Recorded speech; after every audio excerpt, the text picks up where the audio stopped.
Hey, what's up, everybody? I am Jason, and you're watching my channel, Micro Investor. All right, so in this video, I want to talk about one of my favorite stocks, actually.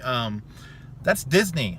I've owned Disney for a long time. I've been up over like 7% over this last year. That is with averaging into the stock.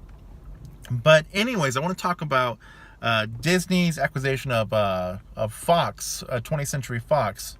So if you didn't know, but I'm sure you do, Disney purchased Fox for $71 billion. Now the deal hasn't gone through yet, but it looks like it's going to close in March of this year.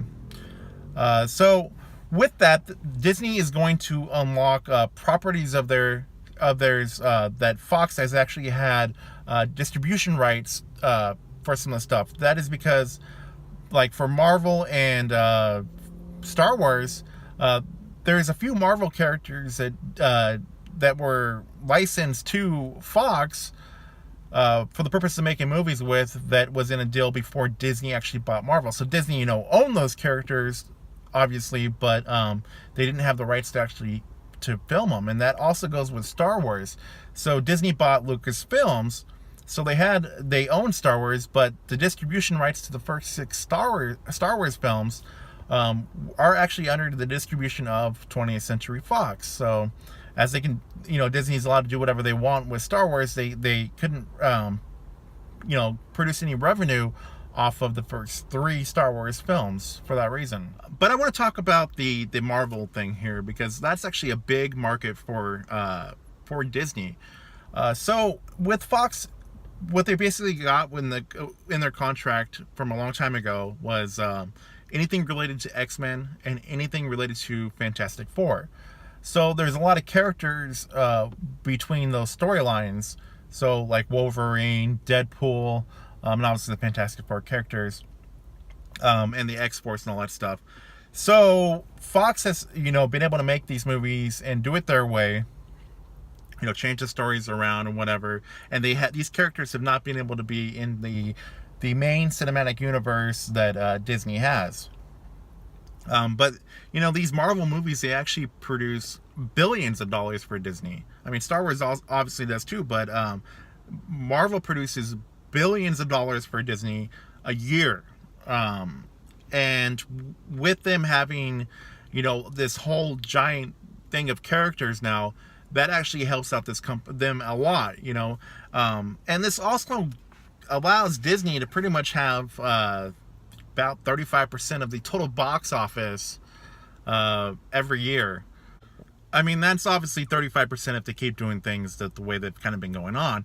But I have a feeling this will be, much bigger than that, because there's a lot more in that deal. There's also like The Simpsons and Avatar, and a lot of other big franchises that they're getting for the $71 billion. The other big thing when this deal is finalized is that Disney will end up owning the majority share of Hulu, because Disney already owns a portion of it, Fox owns a portion of it, Comcast owns a portion of it, etc. And this will give Disney majority share of Hulu, which also allows them to have more creative control on what goes on that platform. But at the same time, it's also no new news that Disney is getting even bigger into the streaming industry with the launch of Disney Plus, DisneyPlus.com. That is coming out here soon. That is going to be their Netflix type streaming service that they're going to have. And if you check that out, they are advertising that it's going to have all the Disney properties, Pixar, Marvel, Star Wars, and National Geographic. That's pretty much what they're showcasing on what you're going to get with owning Disney Plus. But I also I was looking into some stuff about the most anticipated shows coming out, and one of them is actually a show that is coming out on Disney Plus. It's a Boba Fett Star Wars show that is going to be launched on that platform, and I think that's going to be a big thing, because there's obviously a lot of big fans with Star Wars, and I'm very curious to see where they go with the whole storylines of shows that they're going to put with Marvel, because as we know, Netflix does have Marvel properties on their show. Now, I believe there were characters that were licensed through Fox. I don't know. I don't know the complete ownership of those, but that's going to be very interesting to see about what's going to happen with those. And speaking of Netflix, that's actually what got me interested in making this video. Obviously, Netflix has raised the prices a bit, and this is a space that Disney is getting into with the streaming thing. So it makes things interesting. Obviously, Netflix has been doing things right. They've been producing a lot of quality content recently, probably for the fact that they know that Disney is going to be a player in this game. So I'm very curious to see what happens there. But all in all, I've been up 7% over Disney over the last year. So I'm very curious to see what 2019 has in store for Disney. Well, anyways, I definitely would like to hear some conversations in the comment section about this stock. If anybody else out there is an investor or has something to say, please let me know, and let's share that conversation.